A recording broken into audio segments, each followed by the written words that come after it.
Welcome to the Pittsburgh Dish. I'm your host, Doug Heilman. How well do you do with eating your veggies? What if all of the traditional preparation was turned on its head? That's the culinary magic that Chef Mike is creating at EYV Restaurant. We learn how vegetables become the star of the plate by leveraging a network of local farmers and seasonal produce, balancing the everyday business of running a small restaurant, and still trying to give back to community. All that ahead. Stay tuned.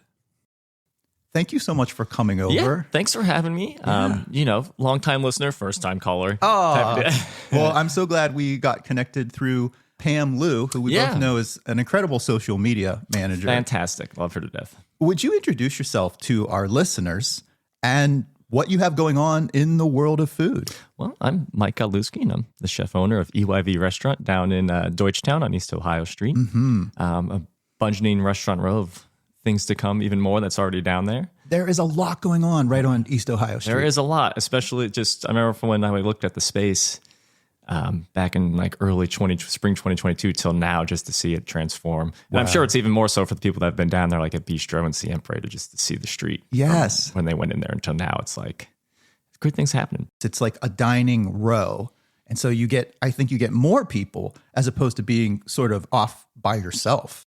Yeah, I think right, and it's a neighborhood too, so there's for people to just walk around and have those options there. But the beauty of it is too, it's not all the same concept. It's not just like a cookie cutter. We're all trying to do the same thing and box each other out. Not at all. We're all doing different concepts from cuisine, style, ethnicity, and you have options. So it's not like you're having it. It's just also eclecticness to the street. So that's right.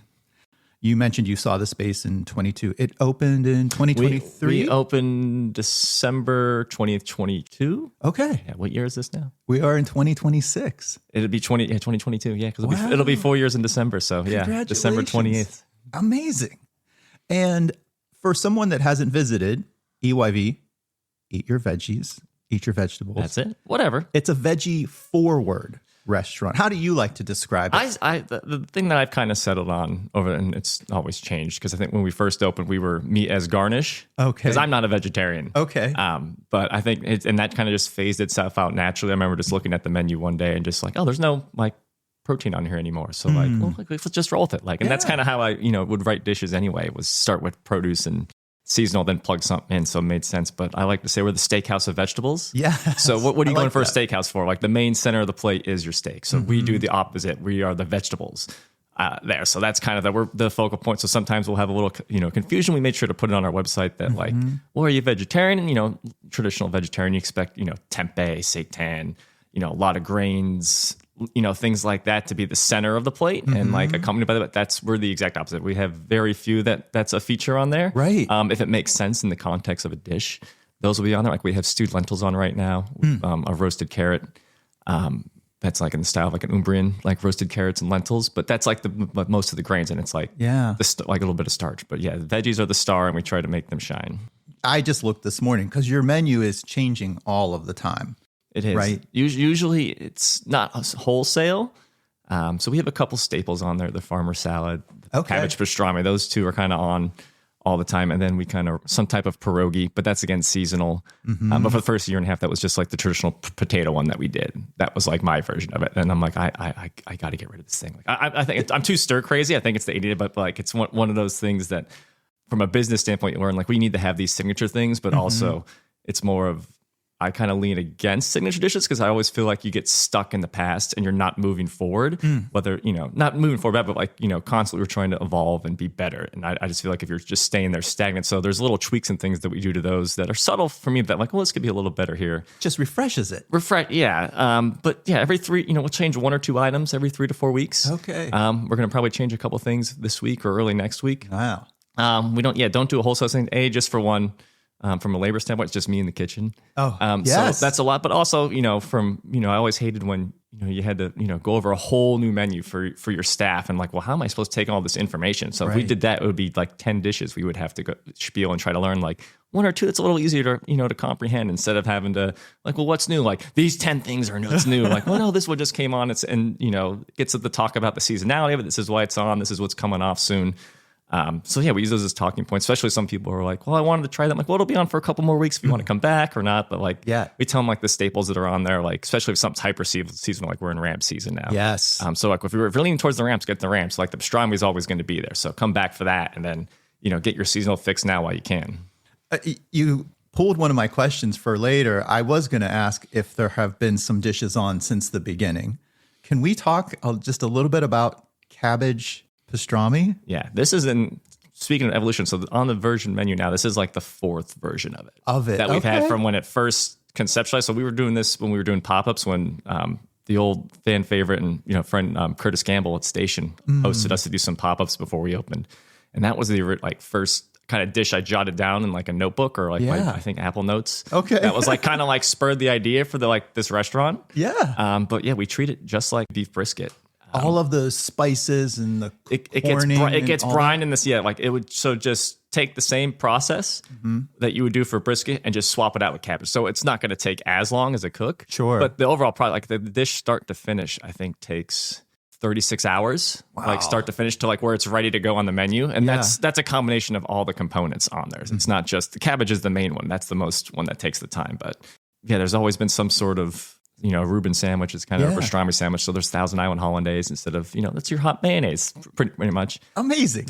You've taken everything like up a notch too. And I mean, that's it. I think when you say it's veggie forward, I mean, it's vegetables as true stars and in such a different kind of application that anyone has thought about. Well, I think it's more of, one of my mentors, Chef Matthew Wood, he took me under when I was like a young punk, so to speak. But he had a very interesting way of looking at things and asking questions about, well, why does this have to be this? Like, what is this? Like what? So like one thing we thought was like sugar, and so I remember I think a summer or two ago we had an onion dessert on.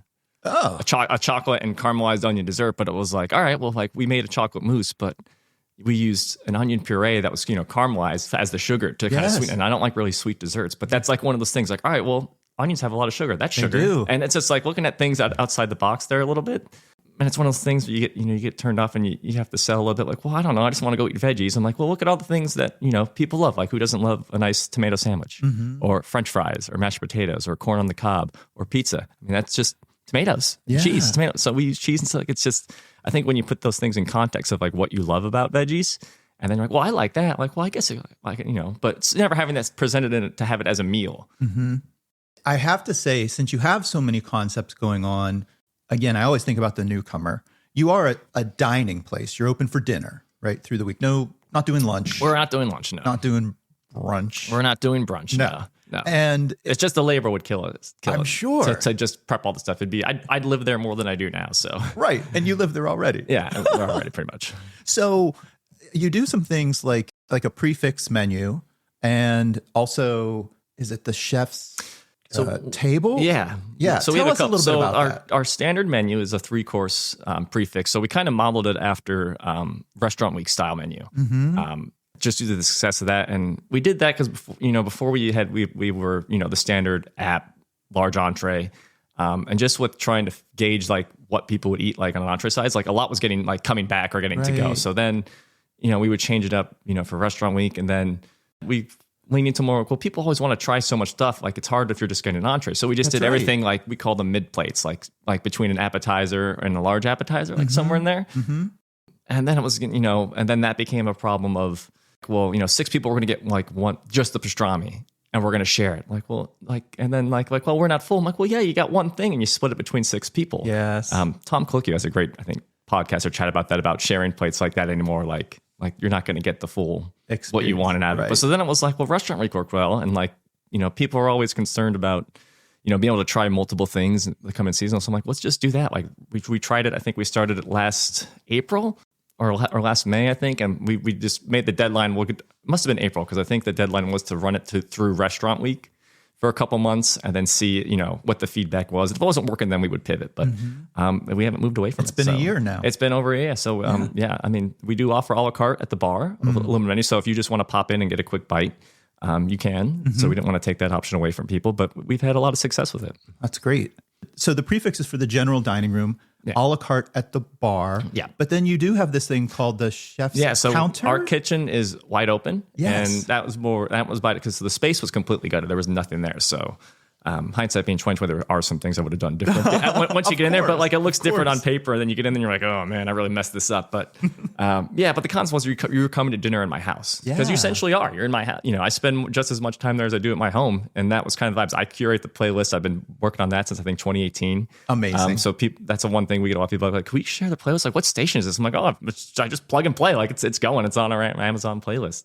But yeah, so I wanted the kitchen open. Like if you went to someone's house for dinner, you wouldn't be like, stay in the living room, don't come in here while I'm cooking or whatever. So it's like, we want that. And it's nice, you want to see your guests. I mean, I always hated that divide of that wall where like you were just like in the back as the help and you didn't really see who your guests were and, see them having a good time and, vibe off that energy. But we could seat up to 5 and you get the whole menu. Wow. Pretty much to taste. Yeah. We also offer a seasonal 5-course tasting menu as well. Oh, that's amazing. So if you want to just hit the seasons and come back for the greatest hits later, you can. But yeah, it's a lot of fun. I enjoy it. Sometimes it's a little, when you have a full restaurant and you're trying to, spiel and do all that stuff and cook at the same time, it gets a little hairy, but it's nice to push yourself and get a little challenge, get the blood pumping. That's right. You're the ultimate dinner party host in that moment. I'm thinking now, if I was sitting at the counter or having the prefix, you mentioned the ramps right now. You probably have to rely on some staples all the time that are available, right? Yeah, commodity stuff that we need. Mm-hmm. But yeah, we're in this weird thing. Like I've been looking to change the one dessert that we have, and sesame chocolate pot de creme with sunchoke ice cream. And sunchoke season just ended like a couple weeks ago, and I was waiting for rhubarb, and finally, like we're getting rhubarb in I think later this afternoon. So, but it's like that weird divide. Like, I want to push it early, but like you're kind of running it, but then you're looking like, it's end of April. Like sunchoke's end of April, but like they're fine. It's just like, hey, this is what we get. Like someone we had, I think. In the wintertime, gave us a great feedback, but something like, well, there's a lot of, brassicas and cruciferous vegetables on the menu. I'm like, well, yeah, it's January. Like, right. This is what's available. That's what we can get. Like, we're looking to spring too, but like, we're working with, You're nature gives us. Going to be serving a tomato salad in December. No. Right. Unless we're in California time where they're. Exactly. Or someone creates some really cool, like indoor growth something here. Yeah. Maybe. I guess. So you keep sparking this question I wanted to ask later, but I'm just going to ask now. Purveyors, you are really highlighting what's in season, what's the freshest. Can you talk a little bit about your partnerships? Like, where's everything coming from? Do you're supporting local farms in the region? As much as we can. We have a wide ranging.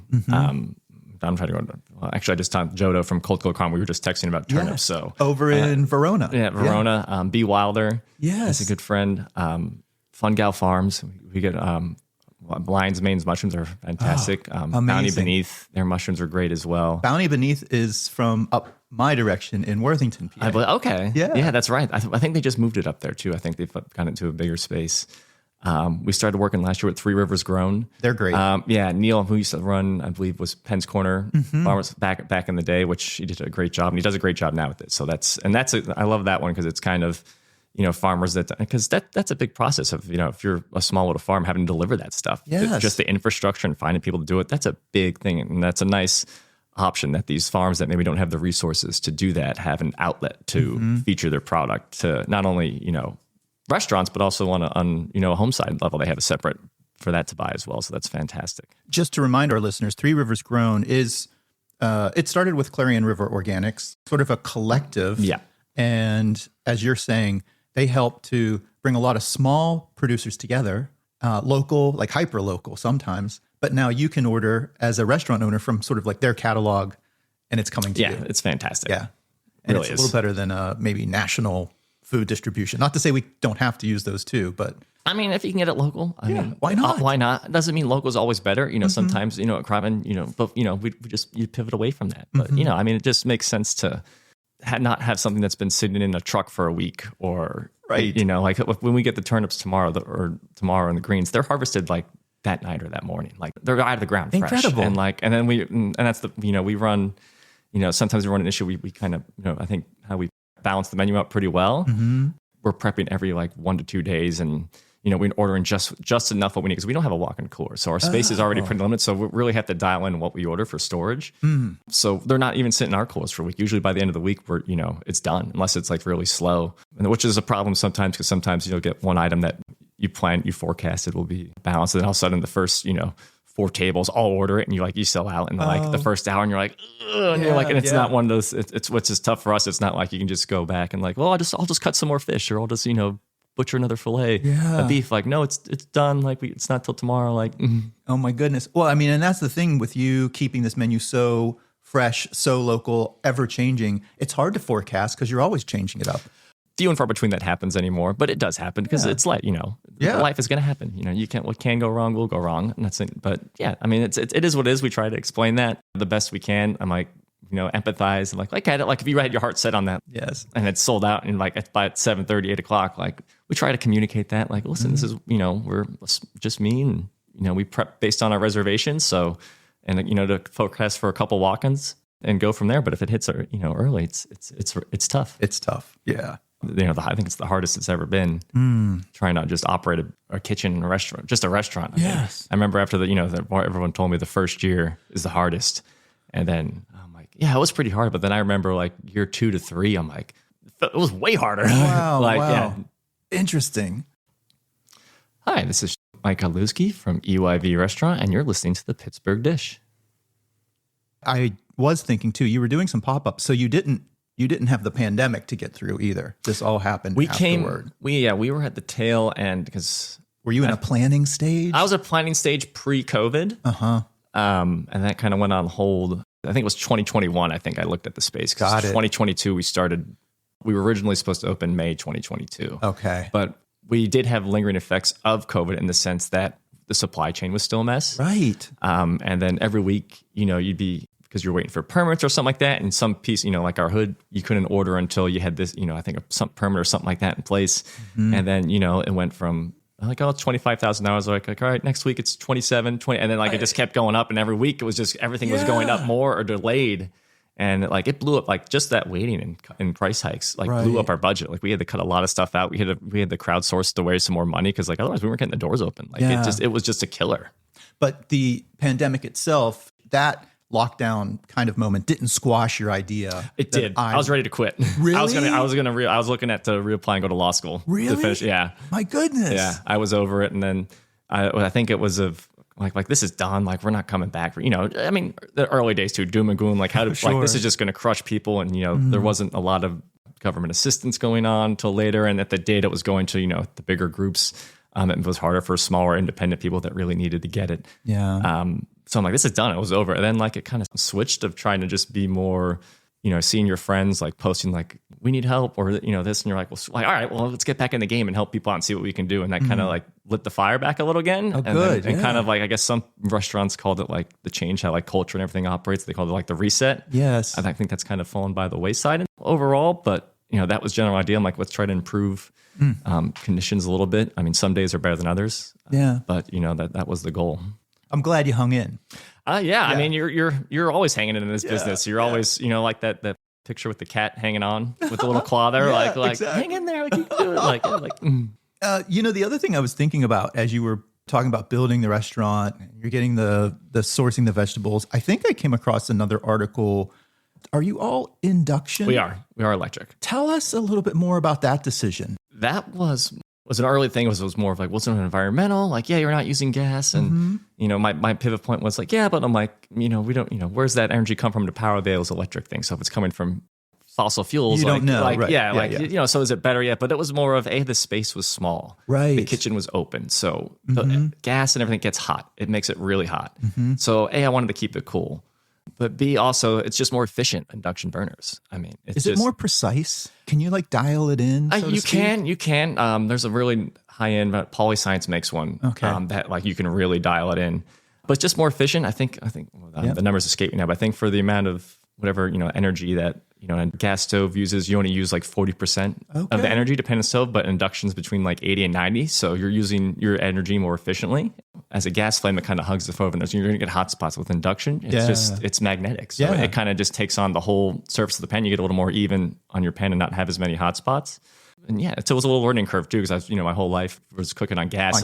Like the first, you have that natural mental timer and clock when something's on the stove, and then all of a sudden you turn around and you're like, oh, it's burned over. So it took a little while to like dial in those, but now, it's great. I would have 10 out of 10 would recommend. What about cleanup?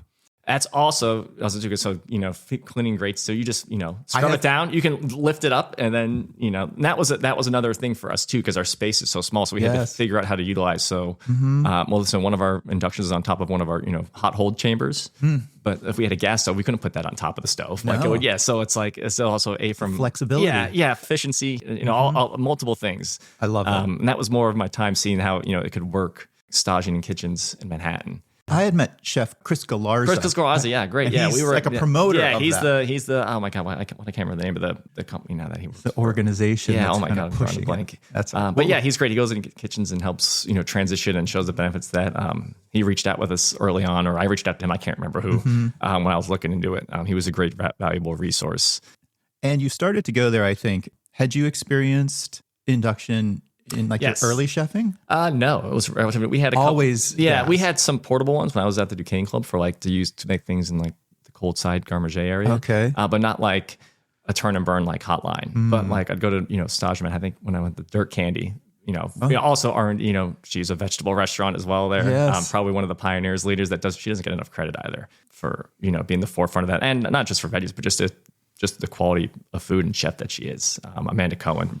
And she was one of those people speaking, also seeing about, industry shit, no tipping in her restaurant. She paid everyone a wage, just a really positive environment to be there when I was there. But everything there was induction. Amazing. Electric. And I'm like, well, they're cranking out here, a 9-course prefix, doing 100 some covers a night. And it's just going. So it can be done. And then, you're doing it. That's the one of the weird things about, restaurant, kitchen people and hospitality, it's more of just, no is never usually an answer because what do? You just figure it out in the moment. You just got to keep going and plug along. So you have me thinking too when you were mentioning some of your early career. We haven't talked about your career yet, and when I look at your menu, how you write it, I see skill and study I don't have as a home cook. Can you tell us a little bit about your culinary career? Where did this all start? Well, I'm originally from Wilkes-Barre, Pennsylvania, just a little bit below Scranton for your Office fans or Baby Penguins. Yes, exactly. And this is all I've done. I think, really? Yeah, I went to culinary school right out of high school. My original plan was to backpack through Europe. Okay. And grab the Michelin guide and just all right, let me try and just knock on the door and work, because I was kind of doing quick math, I don't know how accurate it was being 18, delusions of grandeur that if I spent this much on loans and I put this much on credit cards, I'm probably coming out ahead and I'm getting a better experience. And I were bringing it up and my parents you can go do that, but you should go to college. But if you do that, I don't know you can come back and stay in the house or you're going to have to get a job. So they're sort of softly kicking you out. Softly kicking out to stay. Yeah. But if you're in college, you can kind of stay type of thing. Okay. So I just did the local community college back when I Luzerne County Community College, the 2-year program there. Probably so smart from an economical standpoint. It is. I always tell everyone that too. If you feel like you want to go, especially how expensive culinary school is nowadays, even that, go and get a certificate for a year and just get the basics. CACC also does a great program. Yes. Westmoreland Community College. Yes. That's a fantastic program. Also, another one that I kind of wish I knew about then, where you're not spending any money, is the Greenbrier Apprenticeship Program. Oh, I don't know. It's a fantastic program. Wow. Rich Rosendale came out. He did the Boku store a couple years ago. Chef Keith Kokenauer, who's another mentor, Duquesne Club executive chef forever, gold medals and Culinary Olympics. He went through that program. Wow. So it's a fantastic program. So from the Luzerne Community College, where do you go next? And what I really want to get to is why all the veggies? Where does this come from? Never set it out that way of wanting to cook. That was just wanting to learn and absorb. So I would buy every cookbook when I had spare money to get my hands. And this was not in the day of YouTube, and it wasn't out there. I think the closest resource you had, I'm going to show my age here a little bit, was had useful information was egullet.com way back. And you see people talking about the early days of Alinea and El Bulli on there and recipes. I just thought, stuff all these different forms. And that was the only really resource you had. Either you had to go A, go to the restaurant or B, hope if they had a cookbook out to kind of see what they were doing there. Wow. But yeah, Matthew Wood, he kind of took me under his wing, but he was a chef at a couple of restaurants around there. And then I followed him down to Northern Virginia, Manassas for a little while. Okay. Dipped my toe in the water of maybe going to live and work in Philadelphia. I had a job lined up at Laybeck Fen and kind of backed out the last second, kind of got in my own head, I don't know if I can do this, or I'm up to the par of that cooking level. That level, and kind of step back a little bit. We're glad you're here. Yeah. Or, do I meet my wife if I don't, if I take that job and I get stuck in Philly? So, everything happens, the universe unfolds as it should is my go-to motto.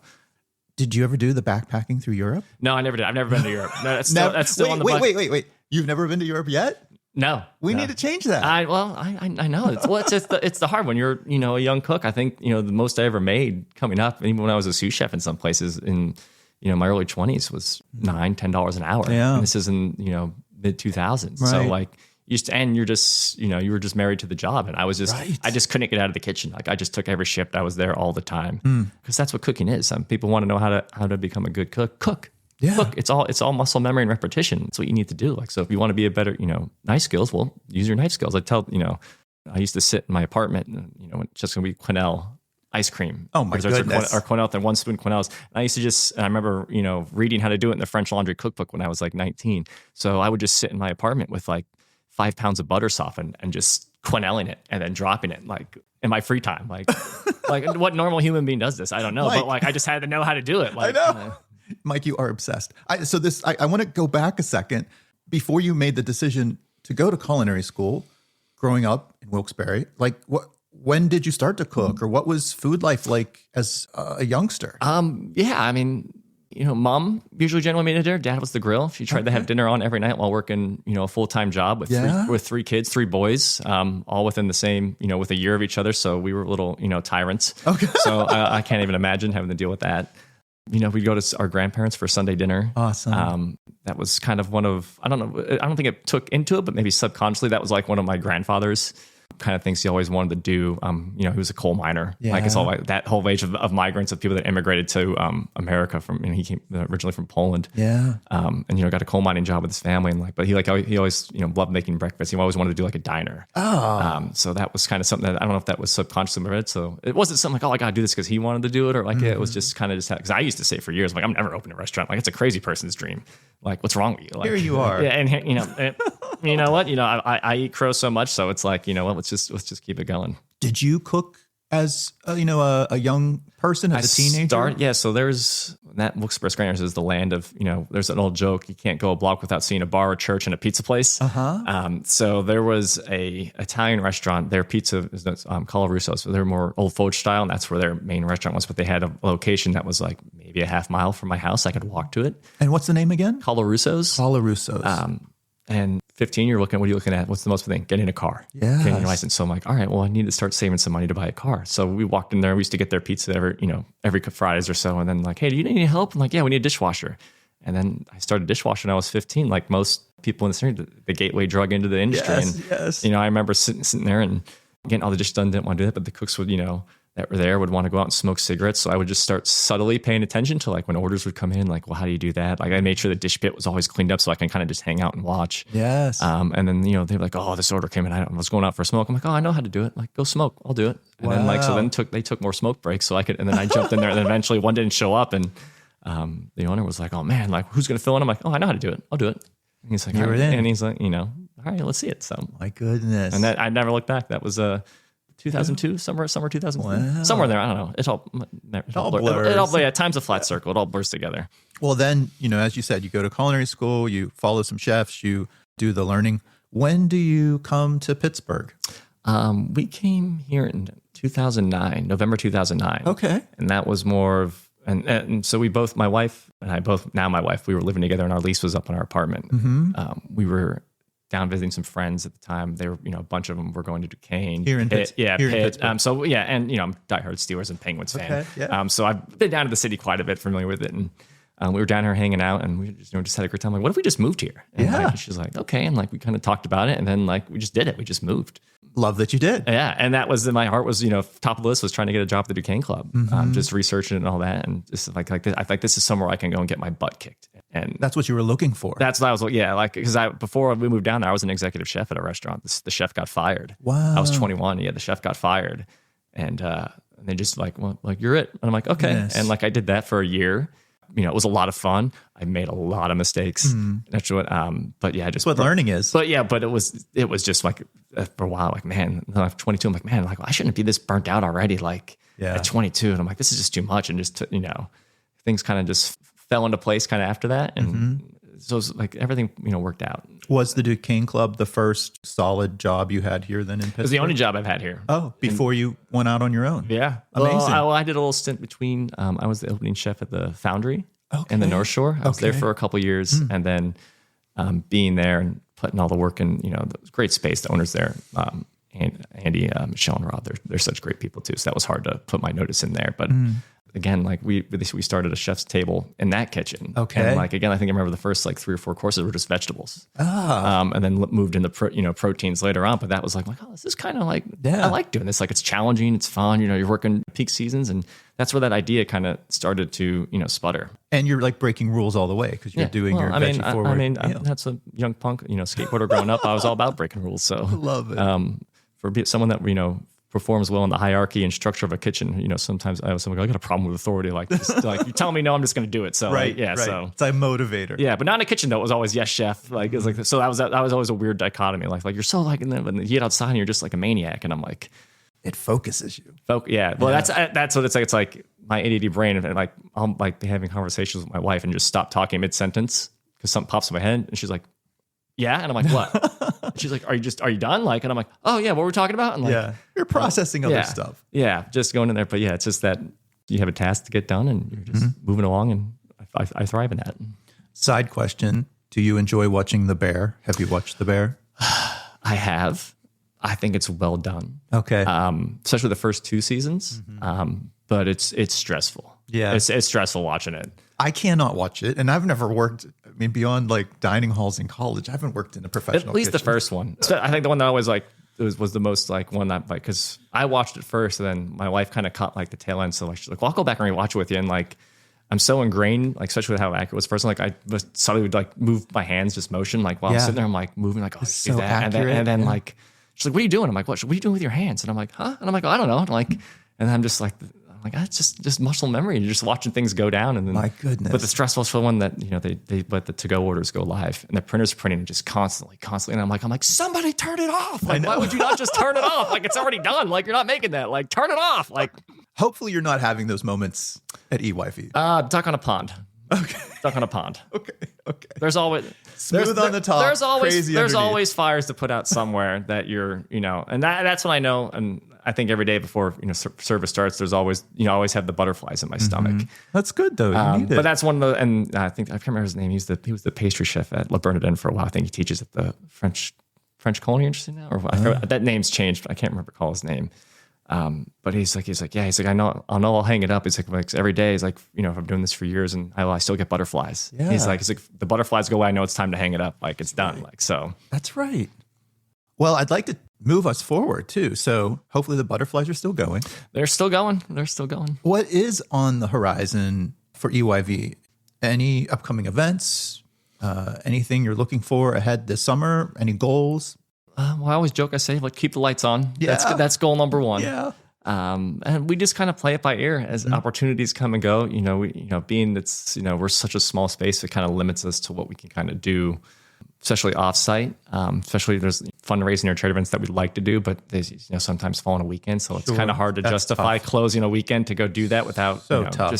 So you kind of try to contribute another way. But you do actually a lot of other cool things. I know you've been a guest chef at Community Kitchen Pittsburgh. We just did that dinner on the 28th. Yeah. So just finished that like a week or so ago. Yeah, a couple weeks ago. So you are teaching other people kind of like how this is working. And have you also done Phipps Conservatory? I have. I've done that for a lot of times now. I want to say 2 years, but that just doesn't seem right. But I don't know. I'll have to ask Tess about that one. I think she had me just do my first class. Yeah, how did it go? It went Actually, well. I saw the pictures of that, I think. Yeah, it was okay. Again, first time you make some mistakes. And it's about fun. I mean, it's super fun. Yeah, but you're getting out there in the world on days you can. And when I can, yeah. And showing what's possible with fresh produce and sort of the skills you've built along the way. So that for that. And, we're always trying to support, good causes when we can. And that's more so to try to, give back. This is, pretty much, do people actually need restaurants on paper? No.